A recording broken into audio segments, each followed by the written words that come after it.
Good evening, everybody. Oh, this is working well. You can hear me in the back corner? Very good. Thank you all for coming out. My name is Ken Coit. I have the privilege of leading the city's Heritage and Urban Design team. We're a section in the Planning Division. So on behalf of the Planning and Economic Development Department and our acting manager, Steve Robichaud, and our chief planner, Anita Fayback, who are here in the front row, welcome to How to Make a Greener City, Growing Hamilton's Urban Forest. This is an event that kicks off our Urban Design Awards year for 2025. So hopefully after this, you're all going to think of beautiful projects that you need to submit to the Urban Design Awards that we will be looking for your submissions sometime in June. I'd also like to recognize Councillor Kassar, who's here from Ancaster. Thank you for coming, Councillor. So can we get the next slide, please? Oh, sorry, I should do a little bit of housekeeping. We are going to attempt to record this tonight, and we may be taking some pictures. So if you're one of those people who doesn't like your image on the internet or doesn't like us taking your picture, you can find myself, Jana Kellerman here in the front row, or Michael by the end of the evening, and identify yourself, and we will make sure that you do not end up in Elon or Mr. Trump or Meta's world.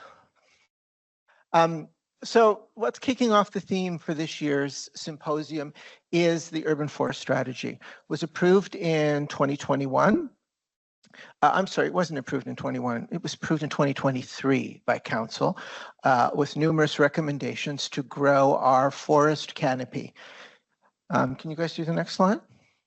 I'm getting Ryan to do this. So our forest canopy, most of you don't know, this is our mature trees and our coverage of area in the city that's covered by our leafed out trees.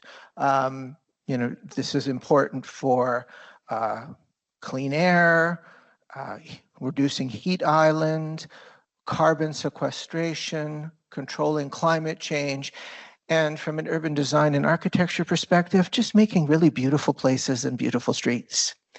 And this is our initial measure of our coverage across the city. You can see places like Ward 1 and Ward 13 in Dundas are doing pretty good. They're already at 40 and 33%. And then, of course, we've got other parts of the city that are much lower at 14 or even 12%. And this is focused on the urban area, so not the rural area you're seeing here. The next slide, please. And Council gave us a target. So we're now at 17 or 20% coverage citywide in that range, and we're looking to get to 40% canopy coverage by 2050. And so we've brought together some people this evening who know a lot about trees and have some very interesting ideas about urban design and trees, and hopefully some discussion with you about how we get to that target. Next slide, please. So we're going to start. I'm going to introduce Lesia. Most of you Hamiltonians will know Lesia. Lesia Mokrycke is the founder of Tropos, a multidisciplinary landscape studio based in Hamilton. She is recognized as a contemporary voice for art and landscape architecture in Canada, is known for her creative, conceptual, and contemplative approach to shaping distinctive landscapes. Lesia leads urban design, restoration, and environmental art processes to develop her projects that address issues of climate adaptation. Her work focuses on water, rethinking relationships with atmospheric cycles and their relation to sensory experience, environmental infrastructure, and the degradation of urban forests. She brings a wealth of knowledge from 15 years of experience as a public artist to each landscape architectural project she undertakes.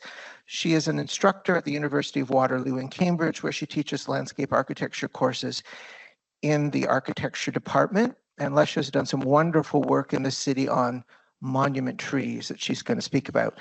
Please join me in welcoming Lesia. Great, thank you. Thanks everyone for coming today. It's really nice to see a full house in this auditorium, which is a really nice venue. And we feel lucky to be here and thankful to be able to speak to you all about this tonight. I'm going to start just by giving a brief overview of some of the work that I've done and to talk a little bit about what monument trees are and what I've been doing over the past few years in Hamilton. So My practice is called Tropos, and the project that I've been working on mostly is called Building Conservation Networks, How Ancient Urban Trees Support the Future of Our City. I always like to start with this map because it provides a zoomed out view of our region. And can anyone just from the audience tell me what that is? Is anyone familiar with these two green spaces? Yeah, so the bottom one is Six Nations, and then the top one? Yeah, that's our conservation land in Hamilton. So I like to start with this image because conservation land is really important. It's great. It's vital that we protect it.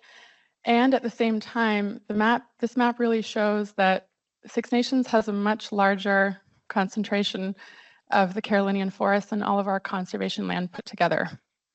So I think that that's something worth noting, especially when we start thinking about protection and conservation and what it really means to conserve something.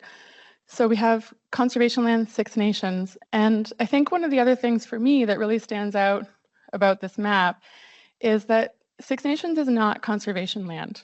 So the city of Hamilton is very clearly shown as a gray area with conservation land around it. Six Nations is, on the contrary, not conservation, and it has more of the Carolinian forest left over than our conservation land does. So it does beg the question, what is nature and what is not? Do we confine nature only to the conservation areas that we've demarcated lines around? Or do we also think of the city as a place where nature lives as well? I think as an artist and as a landscape architect, I think one of the most important things that we learn about is this process of making maps. Maps are not necessarily objective data.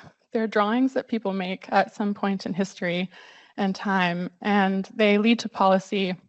They shape the way that we think about space and the way that we occupy the city and the way that we live on a day-to-day basis. So the first thing that I did when I began this project was shifted the perspective a little bit on Hamilton. We often see Cootes Paradise in Hamilton as a green space that is adjacent to Hamilton and shown as part of Burlington.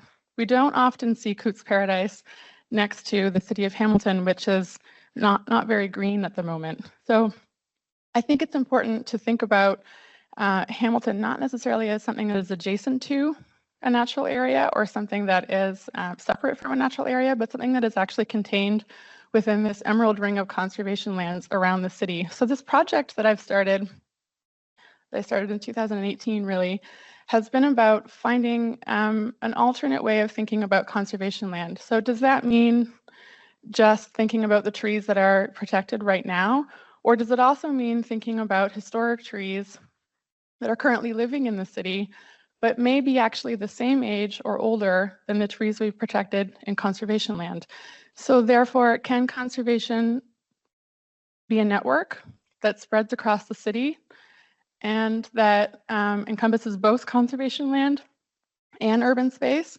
Or does it have to just be something that is bounded by a green line that we've drawn historically on the landscape, and everything else in the city can get cut down?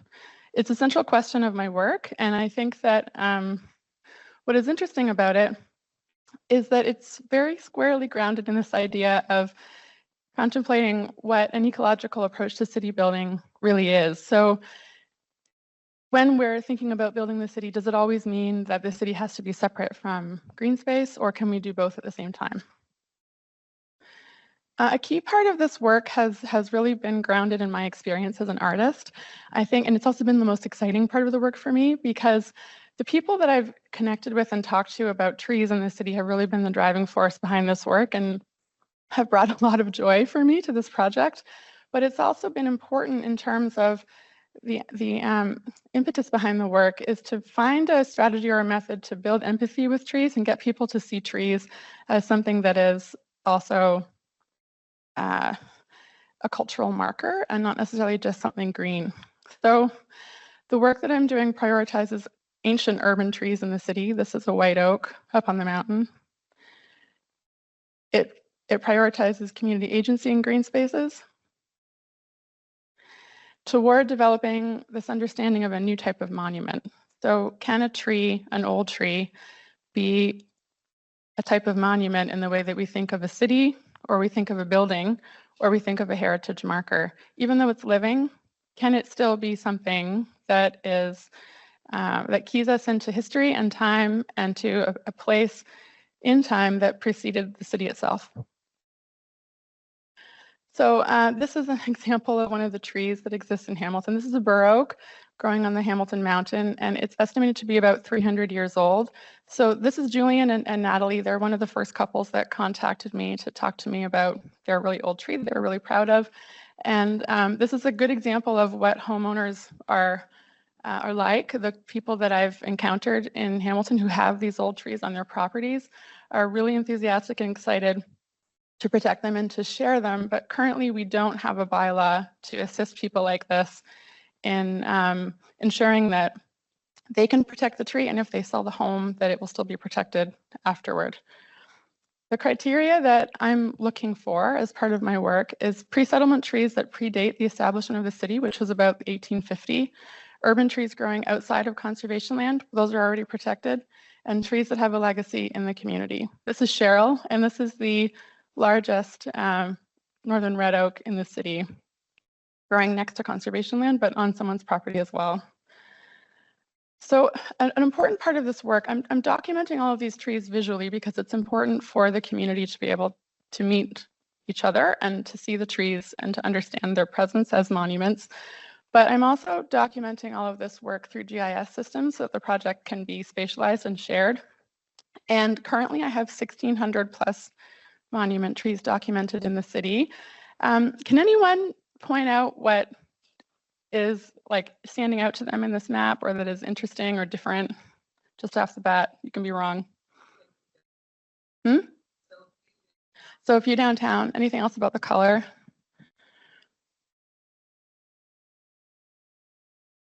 Any takers? No, okay. Most of the city's significant heritage trees are on private property. So I began this research, again, like I've said, looking at conservation land as one category, but not focusing on it, and then focusing on public spaces. And then it just happened that I realized that there were quite a large number of significant pre-settlement trees on private property. So you can see that the concentrations across the city are mostly around the escarpment, but they're not necessarily because of the escarpment. They are there because of some historic reasons, some patterns of development that have taken place in Hamilton, and then as well as underlying ecological processes. So part of my work has looked at determining where the hotspots are in the city, ecological hotspots, which you can see across the range of the escarpment there, and then pairing those with different types of urban conditions. So where you have a public space, we first began looking at parks. Where you have a private space, we began looking at residential properties. And then from there, further demarcated what those spaces are and how people use them to think about heritage sites, residential sites, park spaces, streets, and schools. And the purpose of this was to develop a restoration strategy or an approach to reforesting the city that was very dependent or at least intertwined with the way that people actually use these spaces. So a heritage site becomes a heritage forest. Residential becomes a community forest, and parks becomes restored woodland. Streets, of course, is a green street, and school is a teaching forest. The reason for this is because we don't use the city in the same way across different types of spaces. And it's important when thinking about restoring urban spaces to also think about the way that people are using these spaces, and not just in terms of zoning, but in terms of how people are actually functioning in terms of their day-to-day life. Of course, the reason for that is because the urban forest is not a natural space. It's a created space, so we need to take care of it. It won't thrive on its own in the city without human intervention. So the concept behind the work that I'm developing is really about creating a conservation gradient across the city. So what would it look like if all of these spaces, these conservation islands around significant trees, were interconnected in a kind of web of information or networks across the city? That can sometimes take shape as community groups working together, private residents working with schools, and each contributing to this holistic vision of a conservation program that is spread out throughout the city and focused around significant trees. At the same time, we're also looking at natural systems in Hamilton and how they intercept or interlace with these hotspots of ecology. And you can see the darker blue lines across the top and the bottom are Shadok and the Red Hill Valley, which we know well. The lighter blue lines in the center are buried streams that have become evident both through the tree research that I've done, through stories, and through site visits around the city. So there's a very clear correlation between where these hotspots are and where underground sources of significant waterways are. So thinking about where those hotspots are, and then also what types of spaces are existing or that do exist within these spaces, as a way of thinking about what types of restoration programs can work across the city. So this is an example of a heritage site, which doesn't look like a heritage site, but this is Battlefield Park, which is nestled within Battlefield Creek and has a series of significant monument trees spread across the entire path of the stream. We talk a lot about Shadok in Hamilton and what it would mean to daylight Shadok. We have some great examples in Toronto of daylighting significant streams, but we already actually have a daylit stream in Hamilton. It's Battlefield Creek, and it is functioning right now as a green spine through the city that has a series of parks hanging off of it, but that aren't really thought about in any kind of cohesive or focused way within the bubble of a restoration program. So considering that these types of spaces exist in Hamilton and they do have significant trees in them, they would make sense as significant areas for restoration. As well, they're also connected through natural systems in Hamilton to other major sites in the city. This is, as many would know, the dumping or the dump of the Red Hill Creek. It intercepts with a significant park along the waterway, another heritage site, and waterworks.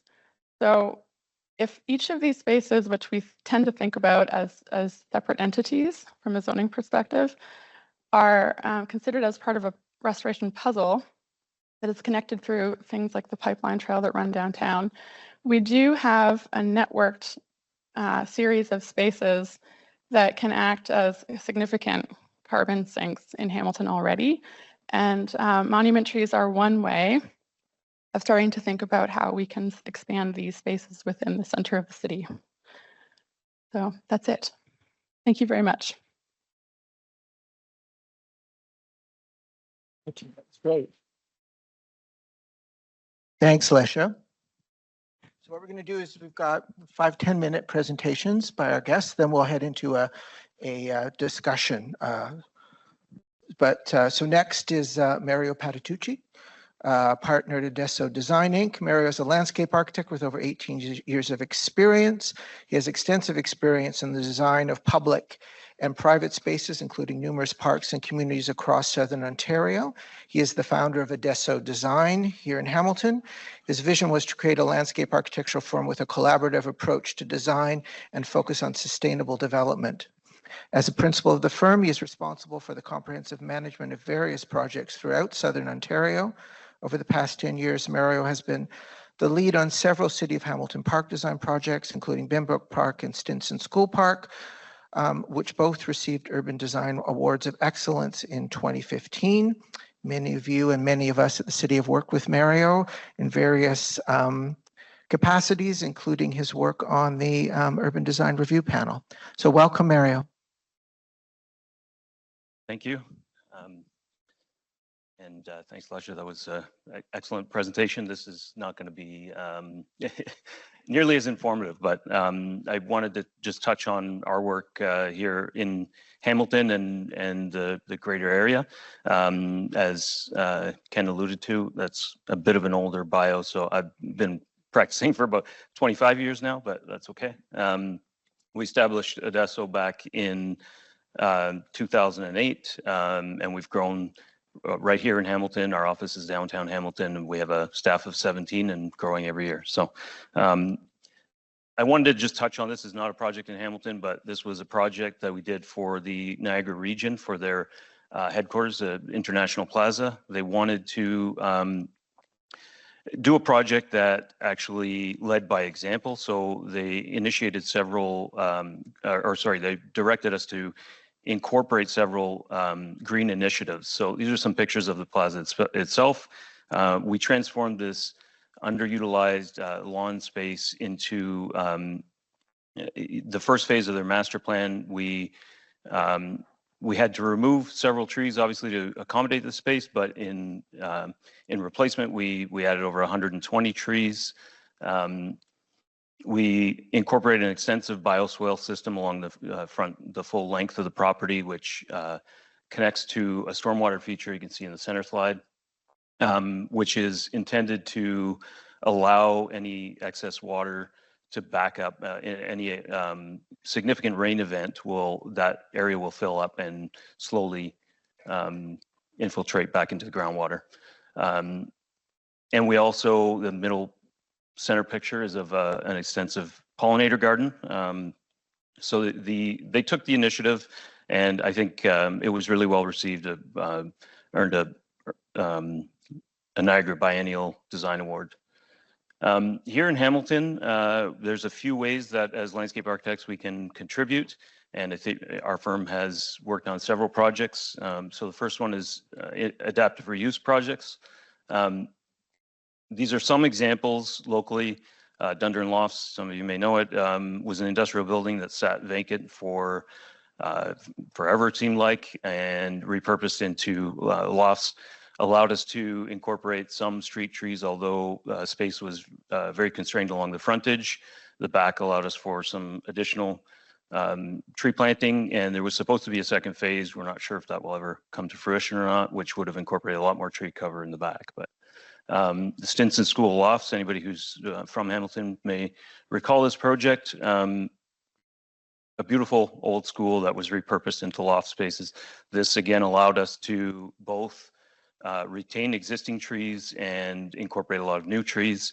Another nice feature is the park, which was almost there was an old sort of legacy park that the neighborhood really loved, and when the developer took the project on, we committed and we worked with the city of Hamilton to develop a new neighborhood park on the site.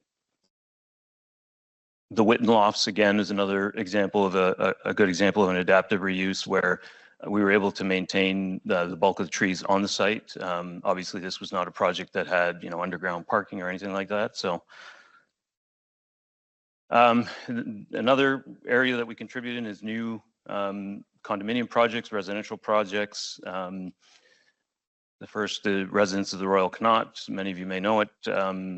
I consider it a pretty significant project in downtown because of its history of I don't want to say failed attempts, but I think as Hamiltonians, we had very sort of, we'll believe it when we see it happen, and it finally did. So it was a really great project. Another way we can help green the cities is not just the streetscape, but also our rooftop amenity spaces. So this is, some examples of that.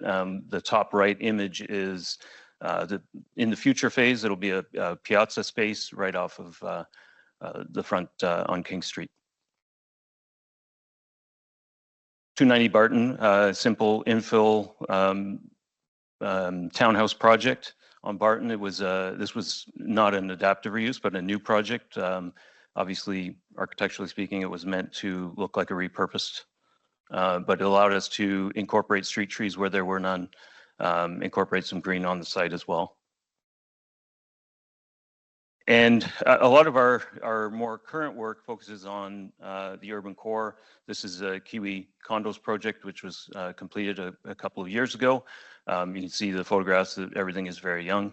But what I really wanted to touch on here is this is a prime example of an urban infill site where there's very limited space on site. So our only option was trees within the public realm.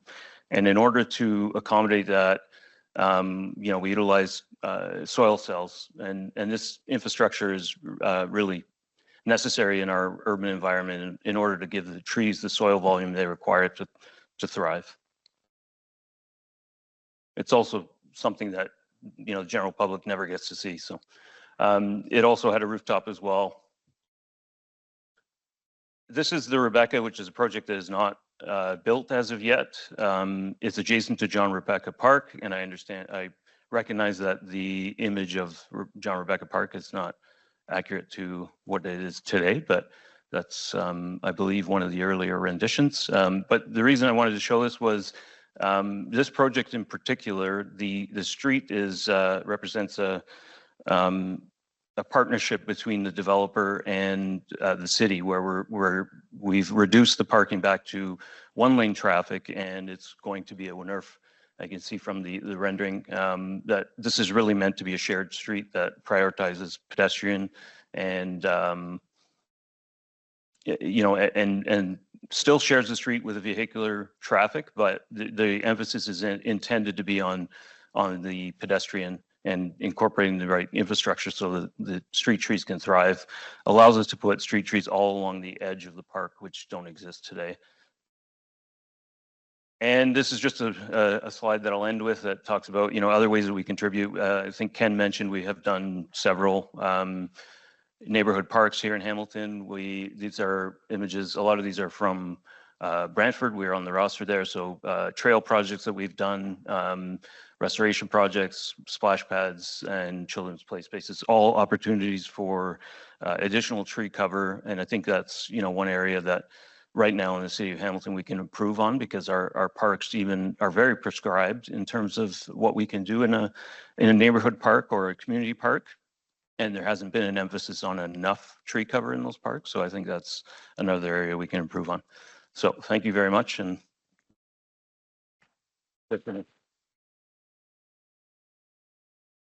Thanks, Mario.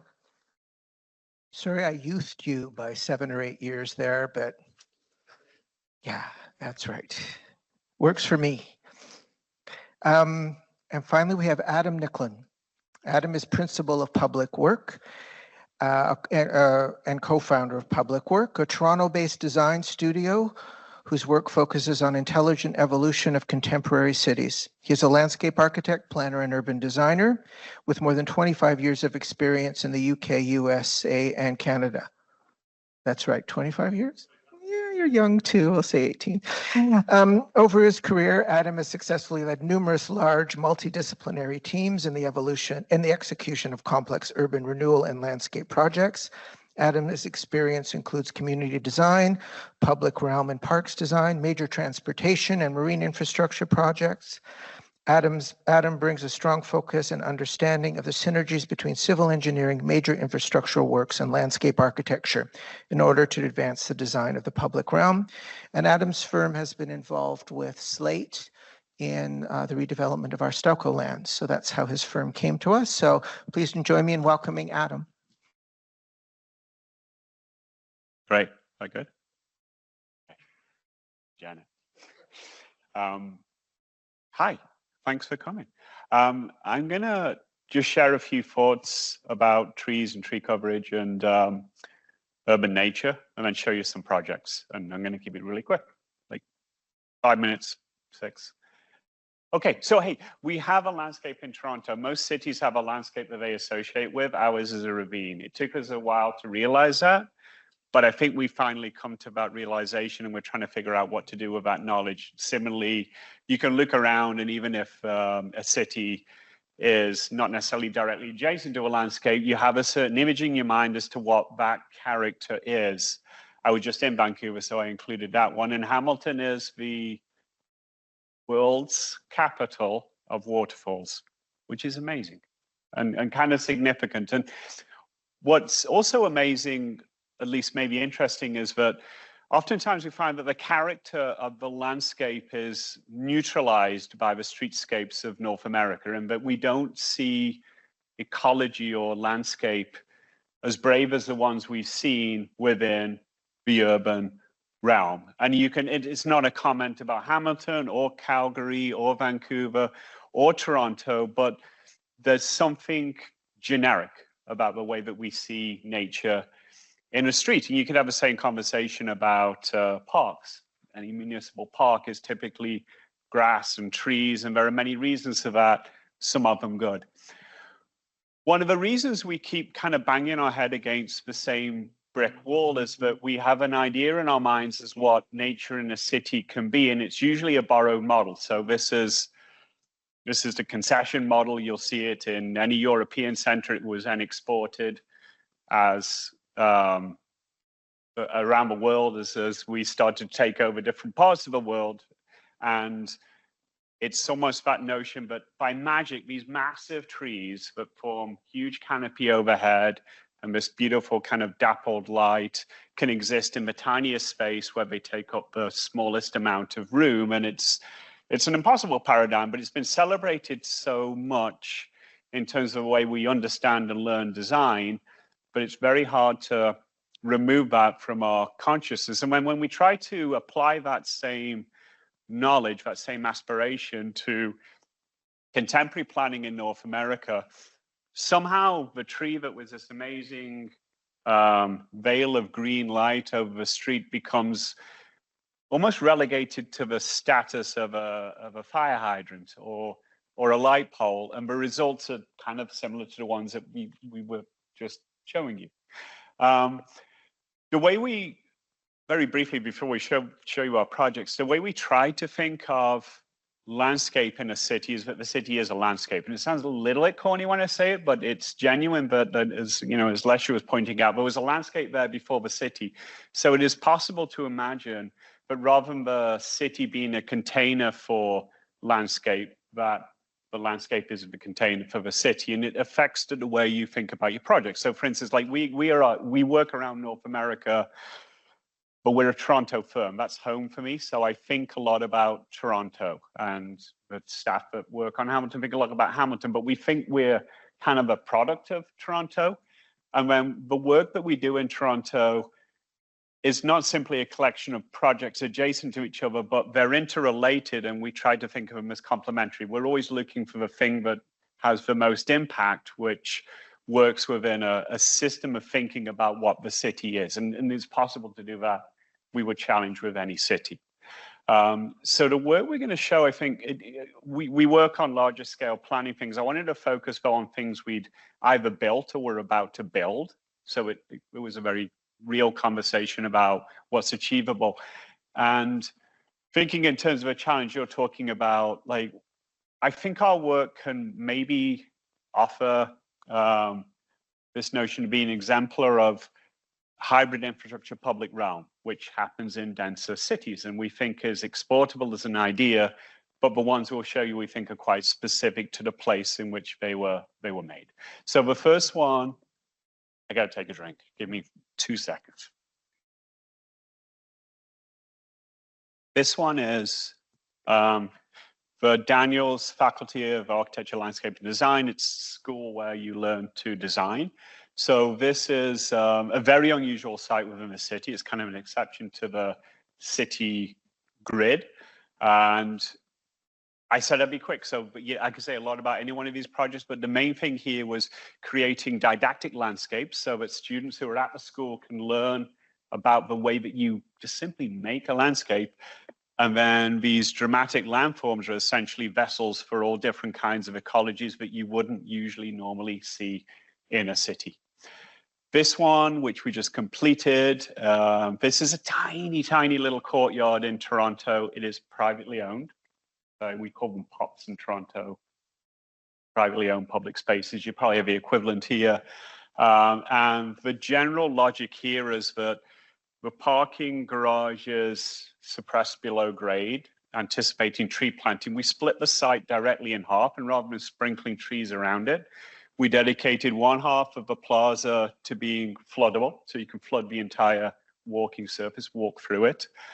And the other half has as a forest. So we had to, the trees, in case anyone notices there, are not usually found in cold climates, but they do grow in cold climates. It's the bald cypress, and they often grow in water, as you know, and they sprout these knees up that you see in the picture there. We had to spend 6 years growing these trees and adapting them to this landscape for them to be successful. King Toronto, this is a project where we work with, this is under construction now. You could go and see it almost up to the level you see here.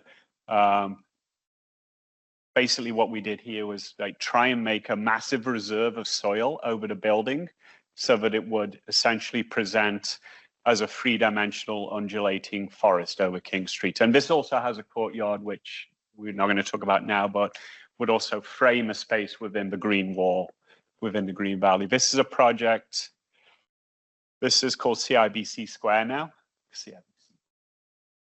It's a park. That's Union Station, our Union Station there, where I took the train from a few hours ago. And it's elevated over the rail tracks. The project started with building this rather large concrete deck over the top. We had to build it over live rail. So part of the logic here is that to get a park over the rail tracks where you couldn't otherwise put a park out of thin air kind of thing, you have to do this anyway, but it also gave a staging ground for building the building and protection in case anything fell off the building and onto the live rail. So it was a necessary part of the process. And then the simple moves on this were essentially building an elevated floor surface so that we could transport just tons of soil up there. So by doing that and not having just tiny little individual kind of tree pits, we could make a really surprising lush environment, which this is the only, this will be, half of it's finished, so it is the only park within like 5 minutes walk. So this is just a really lush kind of environment where you otherwise would not get a park. How am I doing on time? Yeah, okay. You good? Okay. These are projects we have on the go, not finished, trying. University Avenue, our University Avenue, we're trying to turn it into a linear park. So on the left, that's what exists. It's just a disparate kind of, highway with lots of tiny little park spaces in the middle. You can't get to them. On the middle, that's what we want to do, remove 9.5 acres of city-owned asphalt.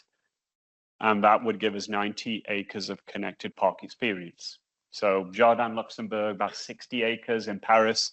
This would be bigger by using the things you already have, but connecting them better, just a little flick of a switch.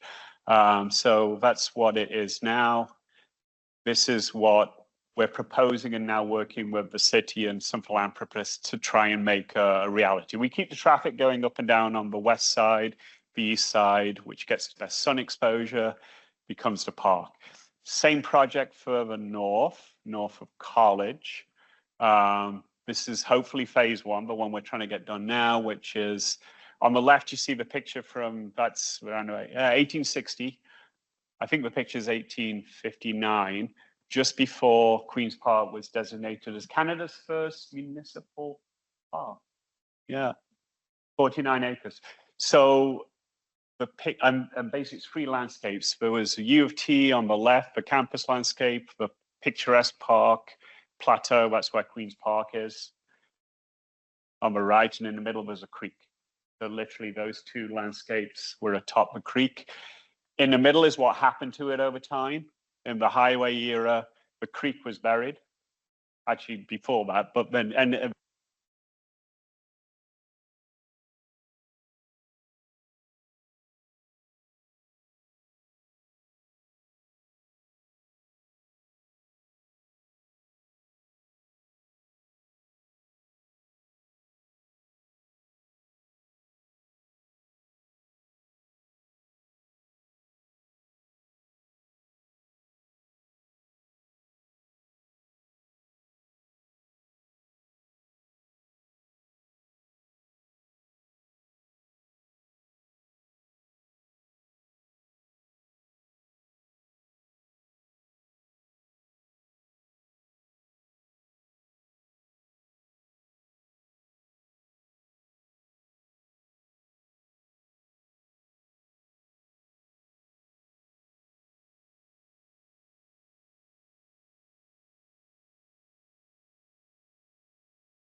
miles of which is flooded.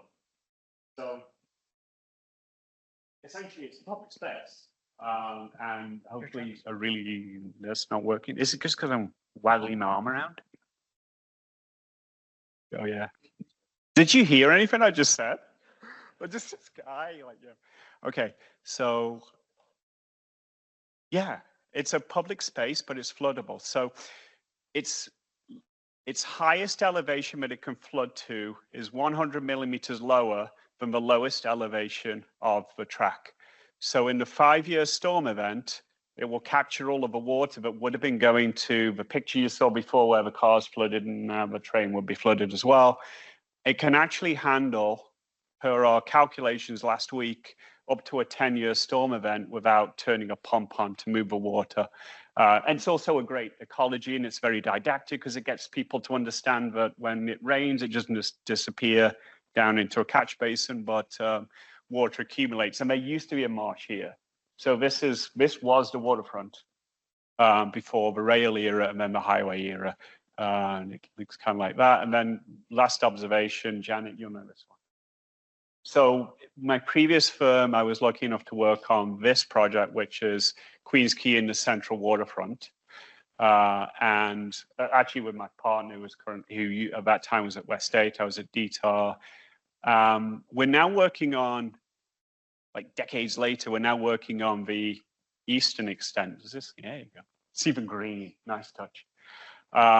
We're working on the eastern extent of Queen's Quay, and actually meets that floodable plaza I was just showing you. That's here, and we wanted to take a familiar but slightly different approach to the street that we did here, like 10, 12 years ago, and deliver it with like a very familiar feel, so it felt like it was part of a consistent kind of spectrum of experience, familiar materials. All of the waterfront in Toronto is basically built or designed on the premise that it's the cottage that people who don't have a cottage would go to. So the materials are wood and granite, trees and the Canadian Shield. And in this case, we wanted to revisit those materials in a slightly different way and offer them back to people more like you would experience actually in the natural setting. And the neat thing about that is that, this is the last slide, that we actually get to capture 90 to 95% of the water in the landscape on a street. And that is really rare. It's really hard. Like most streets, zero. So, you know, that's really intriguing to us, that the street can be both experientially different, but also performatively better. That's it. Thanks. Now, unfortunately, Juliana has not been able to join us. She is home with the flu, and I will say that I did call her today, and she sounded really bad. So she's not faking it. And we really wanted her. She's with Green Venture, and they have a project on mini forests in the city and have done a couple of them. And we wanted her to talk a little about that as another tactic for helping to increase our urban forest canopy. Now, I've asked Robin Pollard, who's here from our forestry department, if she'd do a little verbal description about these mini forests, and maybe we can talk a little bit about it later when we get in discussion. Okay, so I will speak very quickly. Obviously, I don't have a presentation, and I'm not really sure where Juliana was going to go with this, so I'll speak basically with what I know about mini forests. So Juliana with Green Venture has been really promoting green mini forests or tiny forests or Miyawaki forests within the city of Hamilton. And that kind of brought it to the operations group. So I run the forestry operations group, and like any good community group, they pushed us and pushed us and pushed us, and we finally said yes. And we did a mini forest with Juliana in Windermere Basin, which is industrial area, really rough location. And the idea of choosing that location is a mini forest is a tool in our toolbox to take a degraded area and bring a forest. So we wouldn't use this to expand upon forested lands. We wouldn't use this to infill forested lands. We're using this in an area where the soil is completely degraded. The methodology amends the soil, and then what we do is we kind of trick nature into growing faster than it probably should. So we plant at a very close distance, and trees love to compete, so we make them compete. So if I had a slide or something like that, basically it's in a 1 by 1 meter, you're planting 3 to 4 plants, and that could be 4 trees, that could be 3 shrubs, that could be 2 shrubs, 2 trees. That's really up to the eye of the beholder. But the idea is in a 1 by 1 meter, normally the way that we would all think about this, you might have a shrub, right? That might be your idea. By putting 4 in there, they're all competing for light, air, nutrients, like all of it, right? So we did the first project in 2021. We've since done quite a few more. Julianne has led a couple. Our operations group, we've done a few more. I think we have, please don't quote me, I feel like we have 6 or so in the city. I don't know how many we have on private land, maybe like 2, and then the rest would be on public lands. And so far, so good. They are going well. Windermere being the first one. Teeny tiny little shrubs in 2021, 15 feet tall now. It looks beautiful. It has kept out the invasives. Green Venture's done a phenomenal job doing some of the weeding and some of the remulching and that kind of stuff. Where we're looking at now is what's going to happen 10 years from now, 15 years from now. Is this going to be a tool that we can really use, or is this going to be a tool that we're creating headaches for ourselves in the future? We're happy to try it. I have no idea where it's going to go, but I think at this point it's one of our tools. So hopefully that answers it. So if I can invite our panelists down to the chairs here. And just a bit more context. So as we talked about getting 40% coverage, but we also have a whole bunch of other work happening in the city. We have a biodiversity action plan. We have low impact design. We have green building standards. And Robin's team is actually working on updating our tree protection bylaws, our woodlot bylaws, and also working with my staff in terms of setting guidelines for trees on private property. So Robin's group, our public realm, has fairly good tree coverage. We're close to our 40%. It's on private property where we're struggling. And it's one of the reasons we brought this group together, to give us some ideas, some very good and inspirational ideas, outside of the box ideas, because of course, some of us are bureaucrats and we get scared of these things. So it was actually quite nice it's good to see the inspiration. These ideas are great. So I'm going to start with a few just simple, kind of straightforward questions that I think many people think of when they first think of how do we green the city. So Adam was very, very clear. We have certain ideas about what trees are in our cities, and we may get stuck on that. So it's nice to get out of that.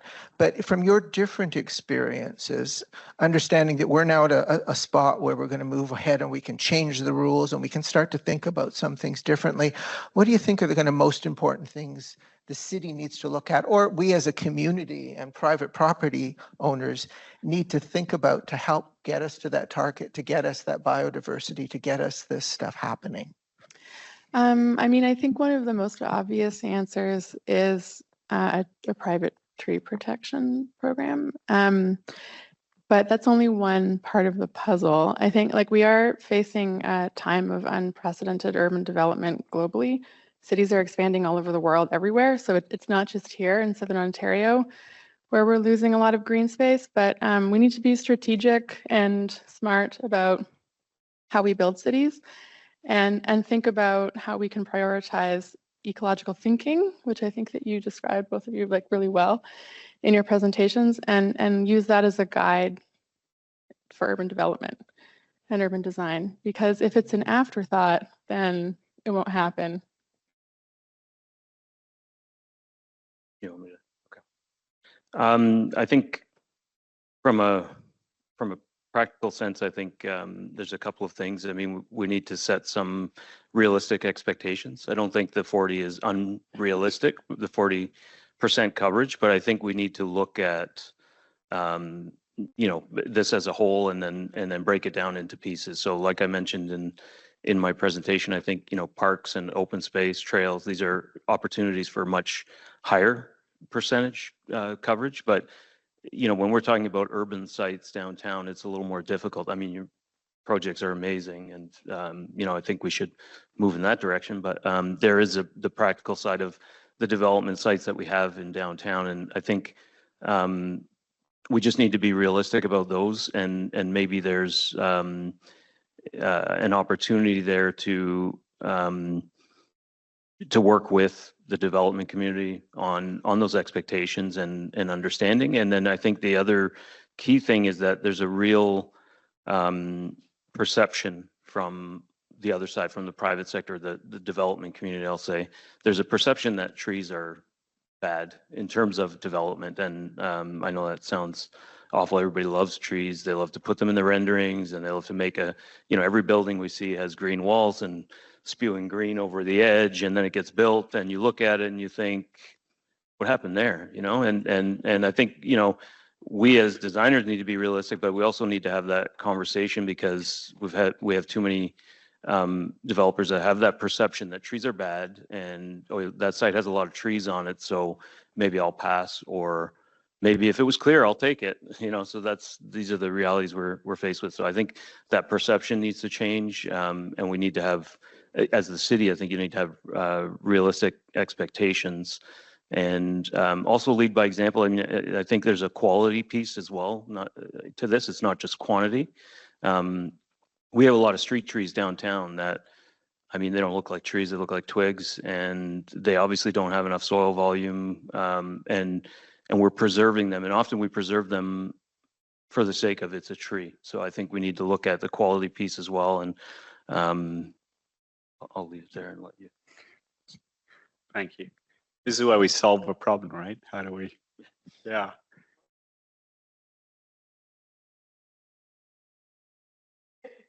Yeah. You were showing, although you are on but no, you've shown some great stuff at a larger scale. I think it provided a blueprint for every kind of practical little difficult but at a planning perspective, especially would say it's kind of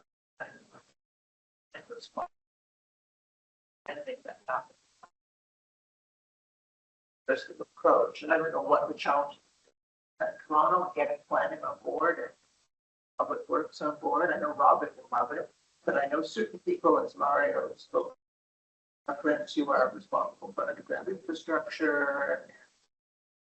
We talked at dinner about our little British survey chain that everything is 66 feet. And that's what you get, whether you're at University Avenue in 20 cars, or in the case of here, super one way, or whether it's a local street. So how have you got around some of those challenges in Toronto? I think that was challenging project. I think the dialogue's getting better. Like I genuinely think that the dialogue in cities is advancing. So there's no kind of boogeyman anymore that, so-and-so won't let you do a thing. As long as we're all quite transparent and work with each other within real constraints about what can be done. And then part of that is adapting the way that we look after a city. If you recognize green infrastructure as literally that, infrastructure, and I think most people do now, that it deserves a different regime of looking after it. And I think that conversation's happening, and it's a hard one, because when you've built everything to be maintained in a certain way, in fact, you designed everything to be maintained in a certain way, to change the design means you need a new regime of how you look after it. And that means you have to value it in the same way that you would not question looking after the fire hydrant or the light pole. So I would say that dialogue's gone a long way. And it still needs to go further, but I think it's a together dialogue. And I like the Mokrycke forest example is really cool, because it involves communities. And it involves doing something rather than just drawing something and saying, wouldn't it be great if we could? You do it, you watch it, you'll go back in. You said 15 years, right? And we have similar examples of that kind of planting where we don't know what's going to happen. And that has to be less scary. By trying it, it becomes more like, oh, usually the sky doesn't fall in. Something will happen, you'll figure it out, or you'll figure out how to do differently next time so that it doesn't happen. That's the kind of, I think you were hinting at the kind of regime question. Yeah. I think this is more suited for Mario. Mario's done the most practice in the city and dealt with. Oh, sorry. Oops. Getting a little too intimate here. I keep forgetting we got a big room. Sorry about that. This kind of leads into the next question. So going forward to develop these various policy changes and bylaws, we're going to have some stakeholder groups and of course hear some of the details. And this question probably leads most to Mario's experience because he's probably done the most work in implementing landscape in the city and what the kind of hiccups are from a policy and procedure. If you could, I don't know, maybe identify 3 of the 4 of the maybe the biggest issues you've kind of encountered that have allowed us or are kind of in the way of making what we want to happen here, and that we as a city should probably look at, or as a community should look at. No, it's okay. So I think one thing, as landscape architects, and I know there's a few in the room tonight that probably have the same concern or issues. We get involved often late in the project, and we're sort of dealing with the leftover space.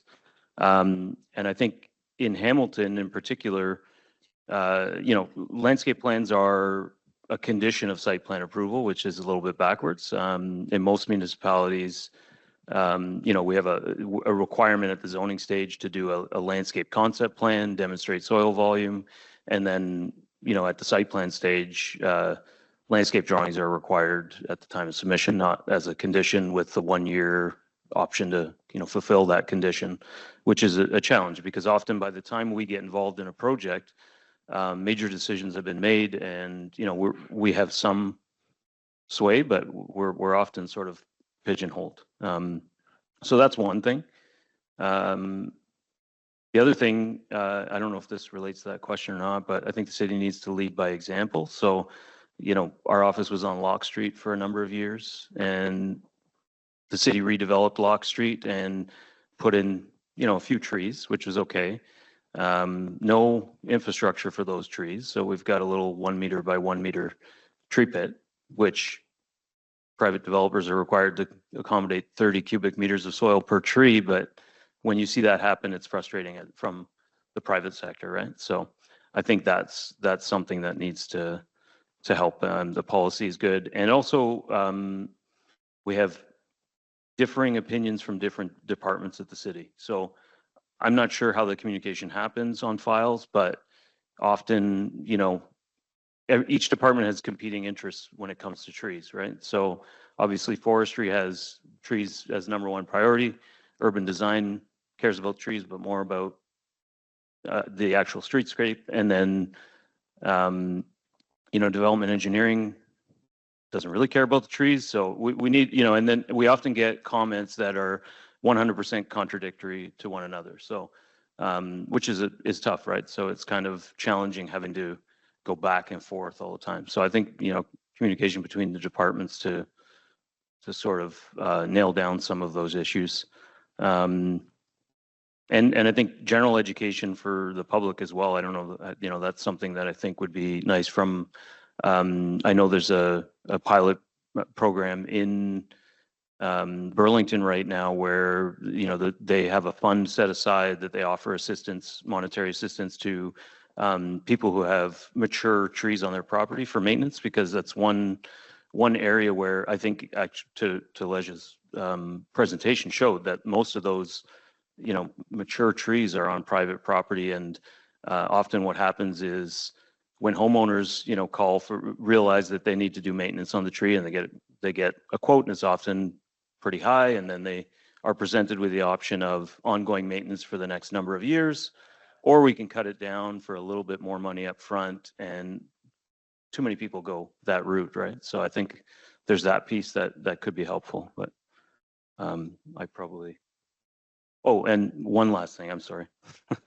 Soil volume is another issue I think is really important, but I also think you need to, somehow your policies need to empower your staff to have some flexibility, because not every tree is the same and not every tree requires exactly the same soil volume. And, there needs to be some consideration to the size of the tree, the type of tree. So that needs to be worked in so that they have the flexibility to say, yeah, we'll make an exception in this case to save this tree, right? Or to implement these trees. So, sorry.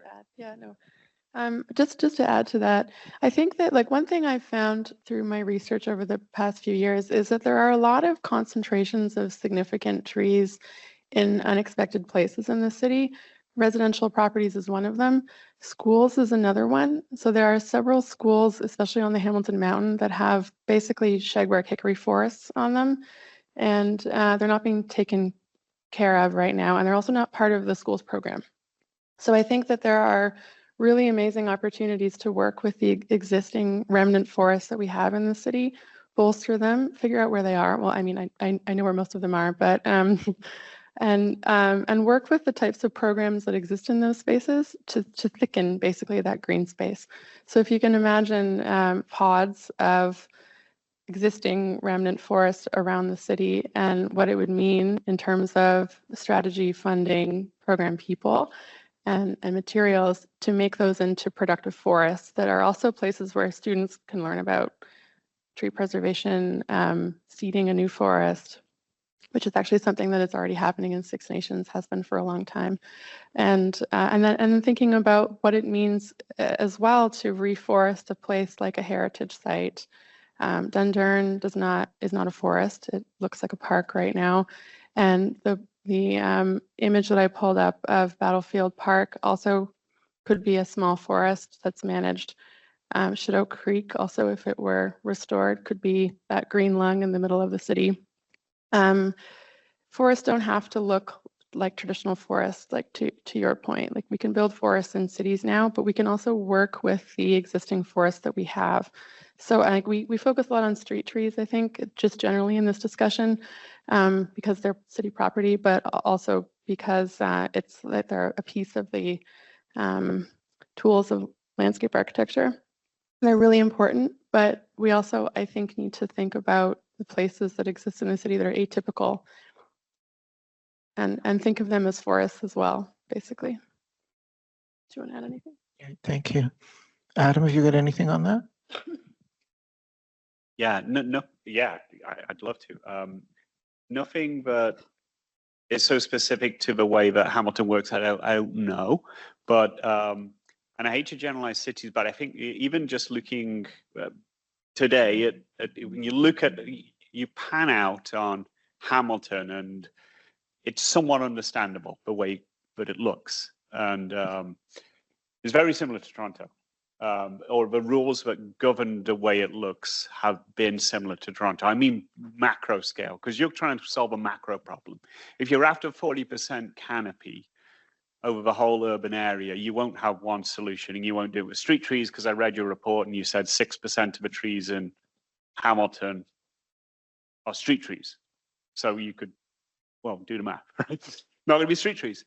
So what we've tended to find with, the kind of North American city model is that 75% of it is the post-war suburbs. And I think it's the same here, or 80%, God knows. Just as far as the eye can see, and that's where, from a macro point of view, you're going to make a big difference.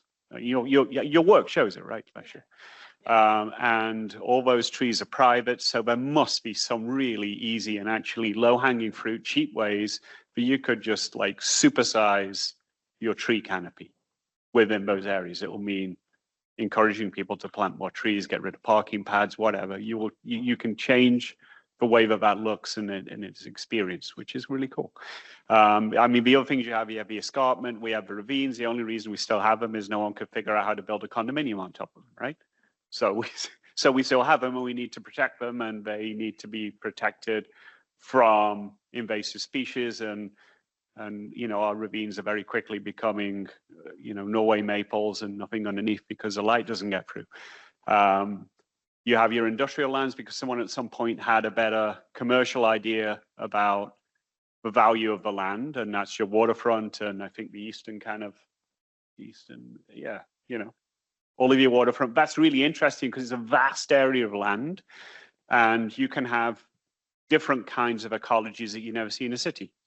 You'll have lagoons, you'll have forests.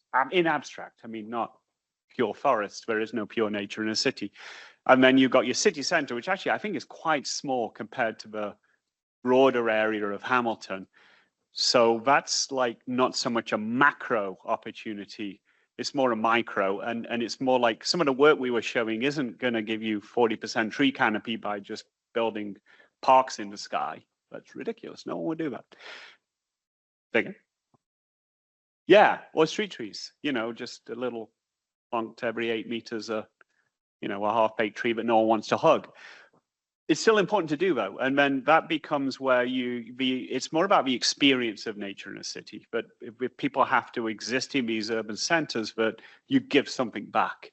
And I don't know what the percentage would be, and I don't know if there are European cities which don't have street trees, but they're dense enough and the streets are small enough, but you're never more than 5 minutes walk from a major park or a forest or water. And that's another thing that, sorry, I'm going on too long, but North American streets are never big enough and never small enough. They're always right in the middle, where they just feel bland and average. They have no spatial quality, but they also don't have room for a big idea. So when you're planning a city, you can think about that. You can think about places like Stockholm that are evenly split between a third urban, a third water, and a third green space and forest, and plan density like that. Or you can think about really innovative and interesting ways to get the experience of nature back into the center of a city. Interesting. Thank you. So I just got back from Sydney and Melbourne, and they have the same problem with streets, and their streets are very dry. They put canopies over everything to animate their streets, but they have botanic gardens, huge botanic gardens that are municipally funded in the center of the city that have such an impact for people to go and use. It's a very different, interesting approach.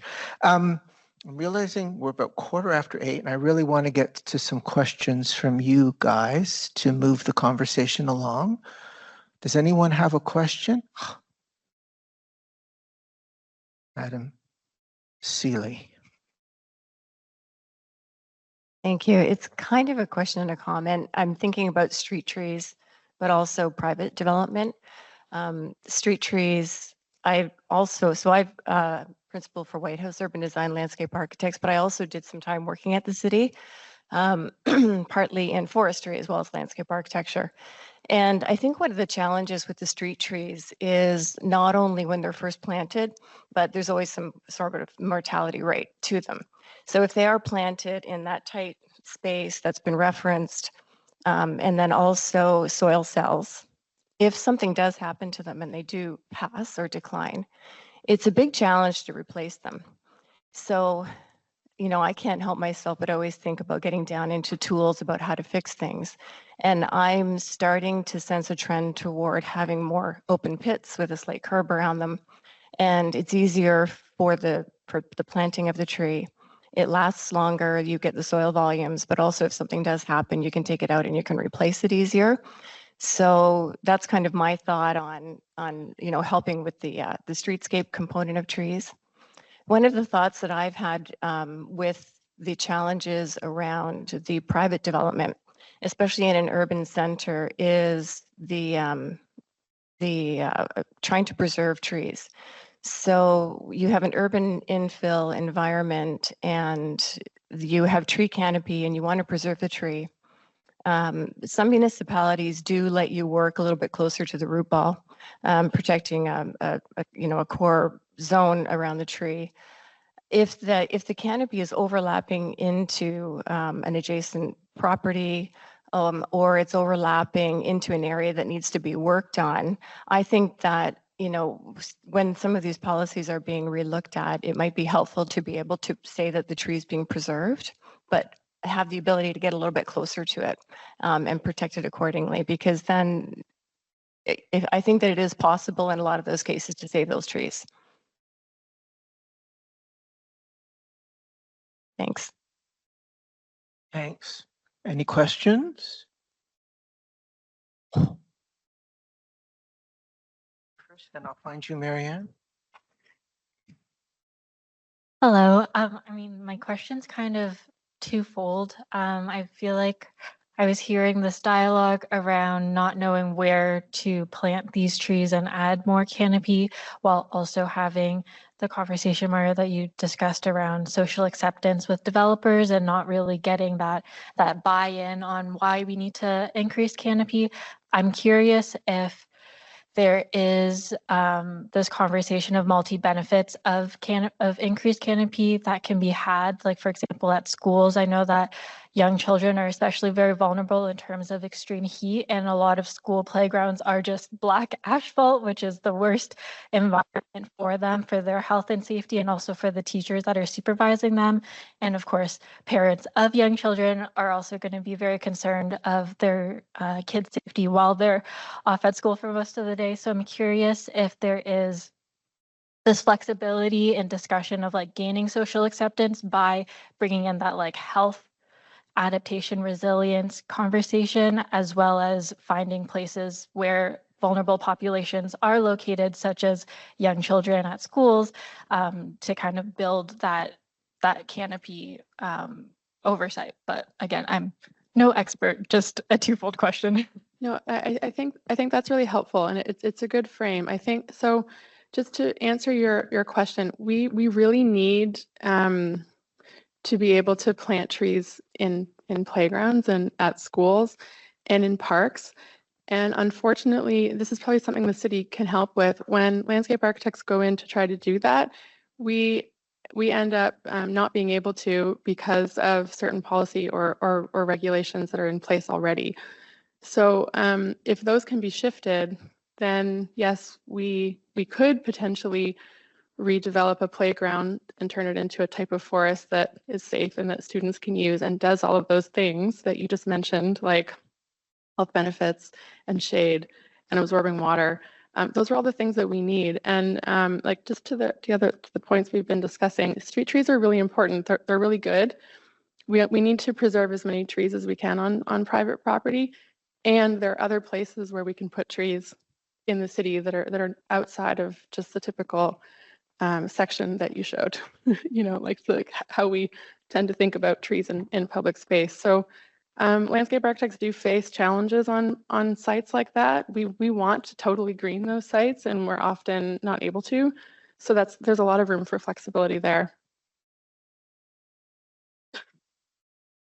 Yeah, so the first part of your question, I think, if I understood correctly, was about buy-in, and just to be clear, what I was referencing was from the development community, they often see trees as a detriment or a challenge to incorporate, and I agree. There has to be some way to work with, and I think that part of that is education. Another piece of it is policy, because things like right now there aren't very many incentives to save trees. I mean, it's more of the policies that are in place are like penalize you rather than incentivize you. So Oakville, for instance, has it's not great, but they have every site has a requirement to meet a certain canopy coverage. And they actually bonus you for retaining trees. So if you save a tree, you get an extra 50% of that counted towards your canopy, which was sort of relevant from the perspective that if you're saving a mature tree, that tree offers a lot more benefit than a newly planted tree, which will take 50 years to get to that point. But yeah, so there's an education piece. I think from the city's perspective, maybe there's an opportunity to look at how do you incentivize tree retention, and I don't know what that looks like, but that's not my job to figure it out. But there are. We'll accept your ideas at the moment. But maybe there's also opportunities if part of the intention is to green the city, to look at some options or opportunities in the more urban areas. I mean, there's nothing stopping you from offering or accepting options as for in lieu of, like looking at things like green roofs, which again, every rendering has it on it, and then in Hamilton, because there's no green roof bylaw, they disappear. So, I mean, if there was an incentive to do that, there is a cost associated with that. But if that sort of offsets some of those removals that we know are going to happen in dense urban areas, right? So I think there's maybe an opportunity there. I don't know if that really answered your question, but yeah, we may want to talk a little about offsetting, but we'll let Mary Ann go first. Thanks, Ken. I think what we've been hearing tonight is that we actually, as a whole culture, have to have a different mindset. Because when I look around our downtown, people say, oh, how's Hamilton doing? Oh, the high rises are popping up like mushrooms. There doesn't seem to be any cohesion in my mind. And at street level, what are we doing for the humans that live there? I work sometimes on multifamily housing sites for social housing. And, everybody around the table, the planners are up there first, and then the architects and everybody. By the time it comes down to us, I'm sitting there going, where are the kids going to play? This is their backyard. This is where they live. And that's what I'm not seeing. And I'm just wondering if you, Adam or Mario, Lesia, have any ideas how we could change that mindset right at the beginning of the project, not after it's gone through all the planning and all of that is wonderful, all the policy, you sit through meetings endlessly listening to all that. But at the end of the day, we don't have a habitable human environment around many of our new buildings. And I'm very worried about it. Anyone want to try that one? Well, I think that the most important thing within that context is to have landscape architects at the table right away, and to ensure that landscape architects are either hired first or are involved from the onset of a project, and then are doing the site analysis prior to any design work that starts on the site. Otherwise, landscape architects do get left over, and consequently, all of the green space gets left over as well.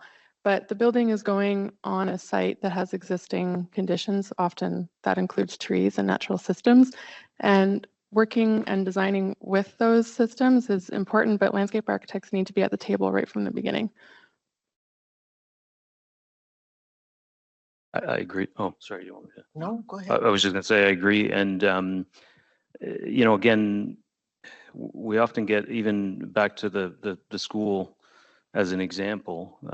We've done a number of schools, and often it's a bit of an afterthought, or it's whatever money's left over, or it's the first thing to get cut, right? So, but they're trying to meet the minimum requirements set out. So maybe there's an opportunity there to make sure that somehow we can set into policy how requirements for a schoolyard. I know there's ministry requirements and everything else, but in terms of trees, that could be a city incentive. There's definitely opportunity there for tree planting and more naturalized. We've done a number of parks where we've worked with the city to develop naturalized areas, and it never fails. Within a year, it gets mowed under by maintenance because there's complaints from the general public, and there were supposed to be information signs put there, but they weren't. And so I think again, the education piece is really key, and I'm not sure how that gets implemented.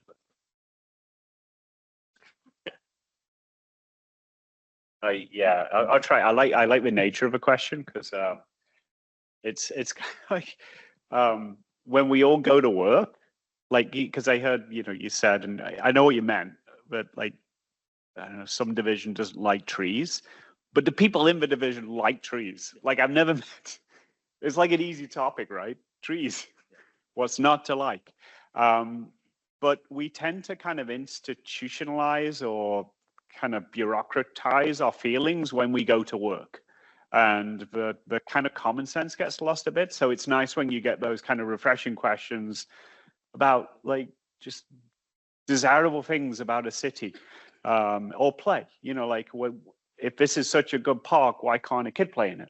Like, good question, right? So I'd like to think that we all have the capacity in our work to kind of step back from the day-to-day grind and the bureaucracy, and this person doesn't like that, but they do like that, and actually talk to each other as humans. And it's, I think, an effective tool. And it's one that we try as hard as we can in our office to not get too kind of highfalutin with our talking and about design theory, but just talk about just life and what people like. And we always insist on, we did before COVID and we're starting to do it again, but if we meet with the city staff, and they like this, by the way, we take them out of City Hall. We always say, well, come and meet us somewhere else. Come and hang out in our office, or go to the place that we're thinking about designing. And it's wonderful the way that it just changes the atmosphere of a conversation. So, you know, simple things to get the conversation back to the kind of really ordinary, but really kind of magical topics that you're talking about, of just, you know, hugging a tree, playing in a park, and how that can work in, because development is the same, right? You know, it's also it's a commercial bureaucracy of usually people in suits who have numbers to hit, sales. You know, if it has a commercial use in it, they have to find a retailer. The retailer's worried about, will they be able to see my sign because the trees are. So there's a lot of things that, you know, do need to be worked through, that kind of perceived trauma, but there has to be a way. Hey, Robin, I'm thinking when we do the stakeholder groups for the urban forestry stuff, we're going to do them outside. Should we? I'll have to wear sunscreen and a big hat, but let's do it. It's a question for Mario. I wanted to just recognize I work in the Ward 12 office, and we make it a habit of trying to scrutinize all the development applications that come across our desk to see what's happening with the trees. In one situation, there was a builder, Zena Homes, and it's exactly what you said, Adam, that the trees are, first of all, removed from the plan, and then let's see what we can build here. And in this situation, there was a stand of 10 giant, what were they, pines, spruce, huge, really old ones. And we simply just asked them, hey, could you maybe just move your houses over a little bit and keep these? And they did. It wasn't even, it didn't even occur to them, but they did it. So I wanted to ask you, Mario, I think you said something about how landscape is sort of picks up the crumbs at the end because you're not involved at the earlier stages.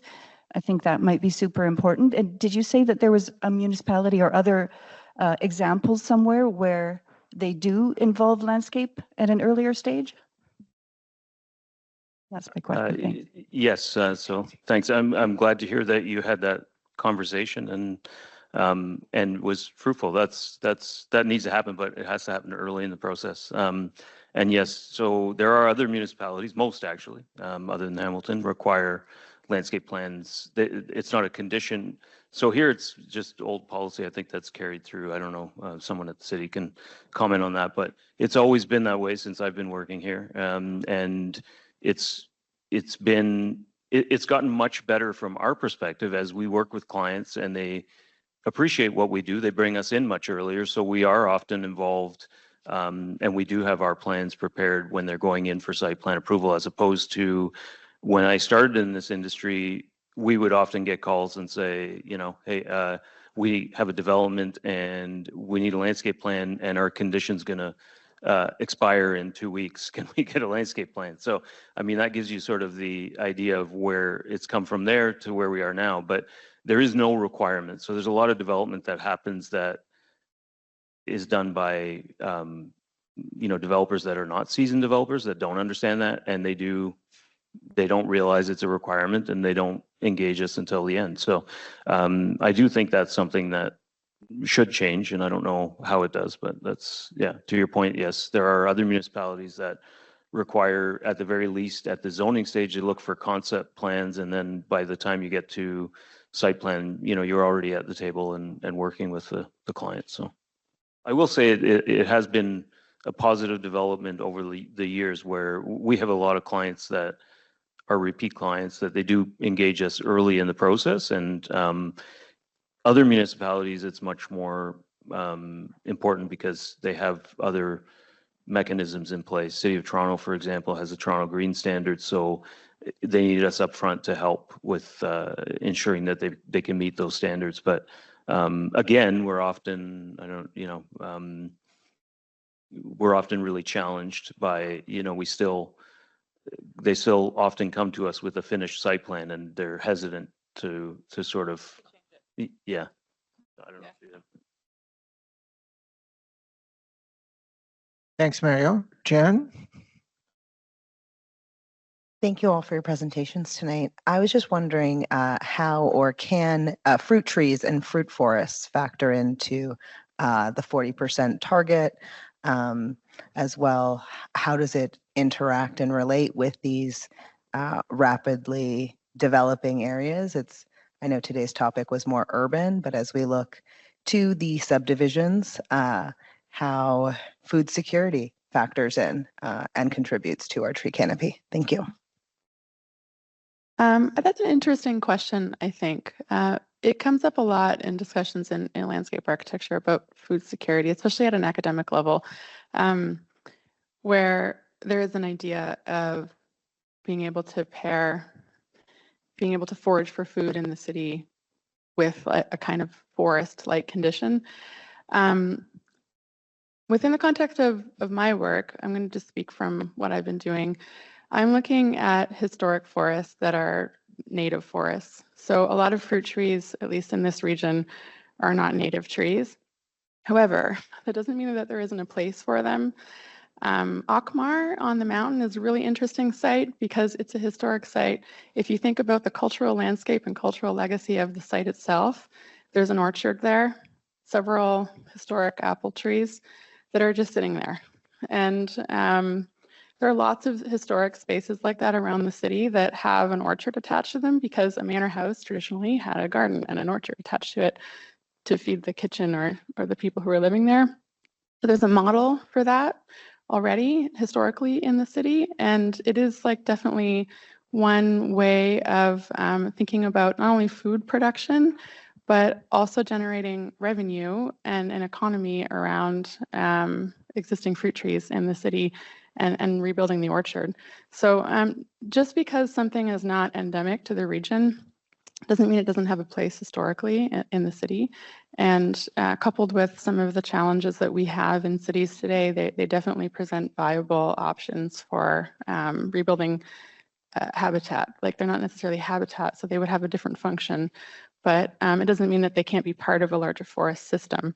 A lot of traditional agricultural practices included pollinator species. So we have a lot of pollinator trees that can benefit fruit trees. So there's definitely a relationship that could be built there, and we have sites where they could happen.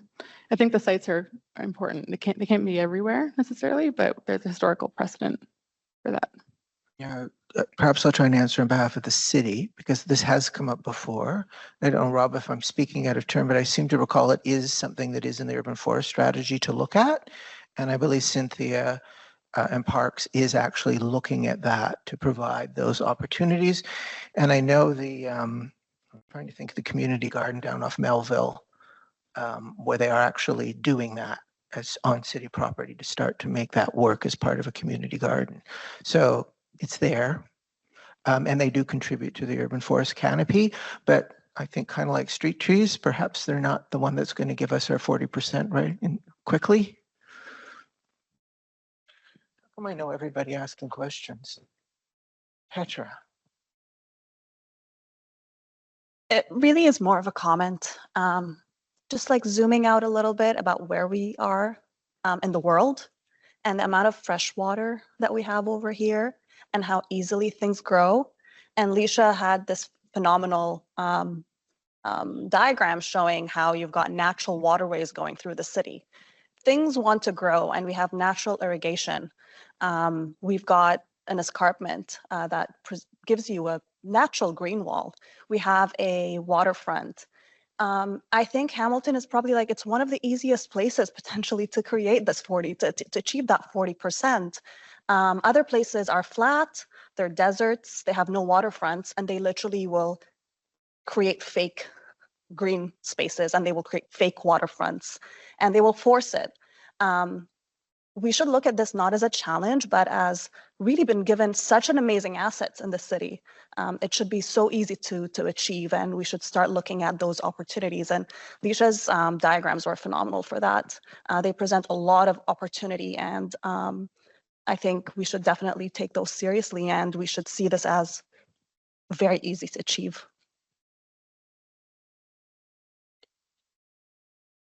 Thank you. That's very nice. I appreciate that comment. One thing I think that your point brings up that's really important is that we do have an abundance of natural systems in Hamilton. 24% of the country's biodiversity is located here in our city, and mostly in Cootes Paradise. And if you can just imagine the city not being there for a moment, almost all of this landscape was a type of marshy wetland. Not the lower city itself, but the wetland would have extended a lot further past Cootes Paradise. So this is significant habitat, our region that we live within, and many people know that in Hamilton. It's well known. But I think what happens less often, and it's starting to happen more within landscape circles, I think globally, is that we're starting to look at natural systems as drivers for urban development. So if you can think about, this is why I included this diagram, like the areas where we know there is water moving through the city are kind of special, and we can design cities so that those systems are prioritized and work with them. The ravines are really easy, like Shadoke Creek is like semi-buried. Battlefield Creek is not buried, but it has a bunch of green space that's not like super articulated hanging off of it. So we have these major corridors, and we have more than one in the city, which is really unusual. So it's not just about the waterfalls, it's also about where that water is going. It's coming from the top of the mountain, it's falling down the escarpment in the form of a waterfall, and it's traveling under the city toward Cootes Paradise. So the reason that I'm finding these old trees in distinct parts of the city is because they're tapping into that underground water source. So when I'm suggesting, okay, like why don't we make that thicker and build a little like conservation island around this old tree, it's not just about that tree. That tree is growing there for a reason, and it survived the city 300 years of or 200 years of development, official development, partially because it's tapped into that system. So like the system is real, and we're working with it all the time. And I think part of the work that we're doing as landscape architects today it is really making that visible. And the trees are helpful because they're a marker for that larger system. And as an artwork, like people get really excited about them, so that's good for education. But we can build the types of projects that both Mario and Adam showed today, and attach them to those systems. So that's the intent really in talking about these larger things that we're living within. I hope that answers your question or comment. You guys want to add anything? No, I think you did. Yeah, go ahead. And so understanding that the conversation is largely around trees tonight, but you did mention foraging, I believe, if I recall. What are we doing to create more diverse, biodiverse areas in the urban sections of our city? And is there any, maybe the city can respond to this, I'm not sure, but is there any initiatives where we're creating opportunities to forage for our children in urban areas? Like when we think about developing parks, when we think about developing microforests, Are we just concentrating on the trees, or are we also planting mushrooms and all the different types of species where, you know, these forests or traditional or ancient forests would have had? Are we looking to generate them in that way? I think that's also a really helpful question because so what, and I think this goes back to some of the diagrams that we saw earlier about a tree as this like singular element in the city, and that's how we think of them. Restoring a forest would mean not actually allowing the forest to regrow. Foraging in the forest is a whole other topic because then we start to get into this territory of like, should we be taking native species, endangered species out of natural spaces? So it gets a little bit sticky, but yes, like restoring a forest, even if it means sectioning off an area in a park and allowing a bur oak, for example, to reseed itself, so that over time there would be a natural forest regrowing there, is about allowing moss, like smaller species, shrubs, grasses that would have been endemic to this region to come back. So it's a totally different paradigm in terms of thinking about what kinds of green spaces are in the city. Hopefully it would look a lot more like some of the renderings that we saw of like this like beautiful green city. But we really need to get away from this model of like a single tree in a grassy landscape. And like I know there are reasons for that. It's you know, we have clear sight lines, it's easier to maintain, but they're not biodiverse. They're based on an old model of urban planning that is really outdated in today's current world, and also frankly we can do better. We can build better spaces that are more beautiful, more biodiverse, and more interesting for people in cities. So I should say, just in terms of the biodiversity from the city's perspective, we're not looking at the urban forest strategy on its own. There is a biodiversity action strategy that the city is working at the same time, and the consultants that are helping us develop these bylaws and guidelines are also looking at that work as well. Unfortunately, we don't have anybody here, I think, tonight that can really speak to that work, but it is something that is recognized and we are looking at as part of this going forward. Pardon me? Yes, exactly. Yeah, that's part of that work too. Okay, one more question. Or McMaster's going to turn me into a pumpkin in 15 minutes. Thank you. I want to share with you the experience of the power of community. There is a grassroots group called the Community Permaculture Lab, and through the efforts of volunteers who are skilled and those not so skilled on a city property of 60 by 100 feet. We have planted 3 hazelnut trees.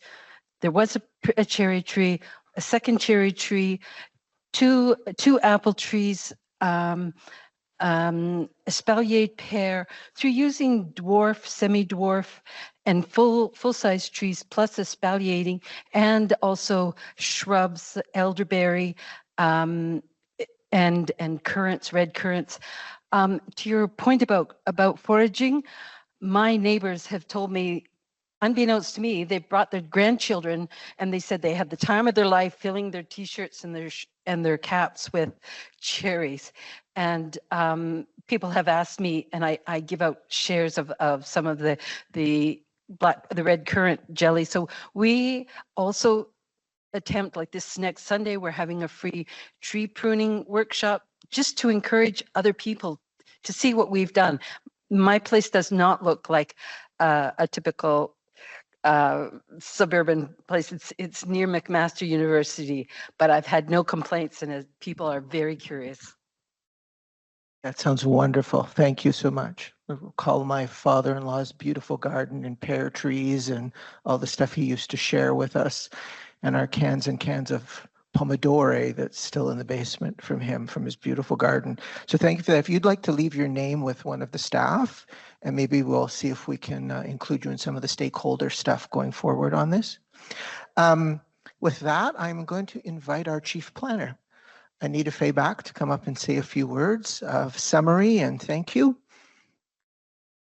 Thanks and good evening, everyone. I was taking a lot of notes because it was a lot of really interesting conversation and ideas. And Ken started off the session talking a little bit about our target and the conversation of how do we get there.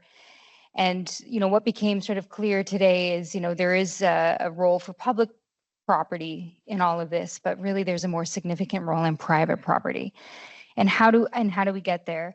And there was a really good conversation about the development approvals process. So as somebody that's spent the better part of her career in development approvals, I never pretend that there isn't room for improvement, but there's been a lot of movement and a lot of change over the last couple of years. So, we talked a little bit about what do we require up front? We are looking at requiring landscape plans up front, but also more importantly, we require a general vegetation inventory. So we really want to know what is on the ground and then to be able to try and work with that.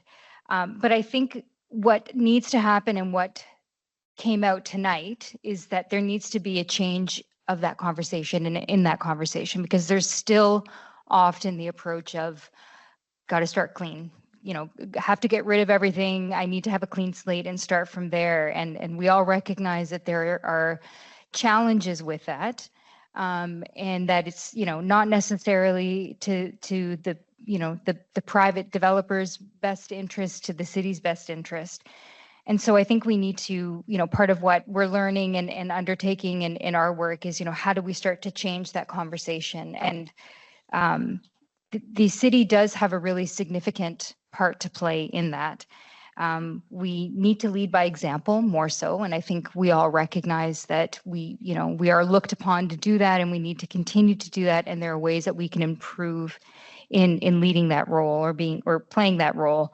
And we need to, there's a lot of conversation about school sites, and that's a very interesting conversation because there is a lot of opportunity there, but part of it is starting to have that dialogue with the school boards. And, there are some restrictions, but, are those obstacles that could be overcome so that those opportunities that exist in those existing woodlots and, enhancing those, is that an opportunity and a conversation that we could start to have?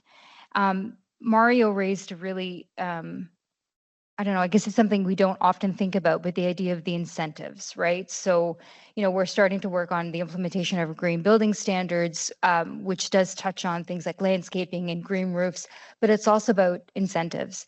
And so I think, part of what we need to look at is not approaching it as a penalty, but as an incentive. And how do we encourage, what's the incentive to keep what's on site, and how can we work with the industry to improve and to incorporate that into their designs.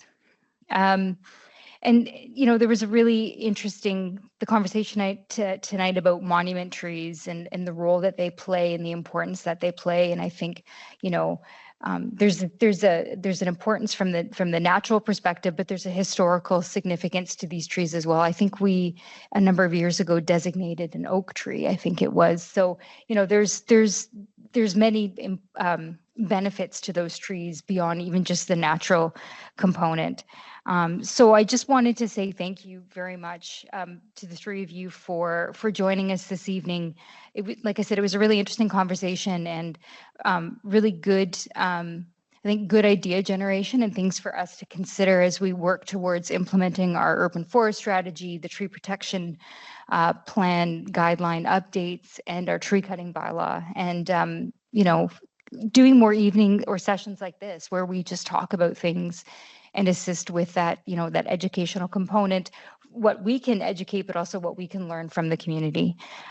So I want to thank, again, Lesia, Mario, and Adam for being here tonight and for sharing your time with us and your insights. We really appreciate it. So maybe just a quick round of applause. And finally, I want to thank Ken and his team. So I'm going to actually read some names. If you wouldn't mind standing or waving, just so that we can recognize you for the efforts that it goes, that putting on an event like this takes. So Ken, obviously, thank you. Yana Kellerman. Michael Vitruba. Edward Winter. Samantha Carnival. I hope I've said that right, Samantha. Anita Macias there she is. Ryan Liu. Anna Cruceru. Melissa Kitty. And Jacob Leach. So thank you all for, for your efforts into putting tonight's session together and for being here with us. So thank you, everyone. I don't know, Ken, if there's, oh yeah, you wanted to say a few words. Thank you, everyone. Thanks so much, Anita. And so those will all be the staff people you deal with when you come in for your trees. We'll be good, we promise. Next slide. So now some work for everybody here. It's time for the Urban Design Awards. So all you designer types, I know there's a bunch of you here because I know half of your names, be thinking of, and those who aren't, be thinking of projects for this year's Urban Design Awards. Jana has, we've talked to landscape architects in the past, and Jana's brought up that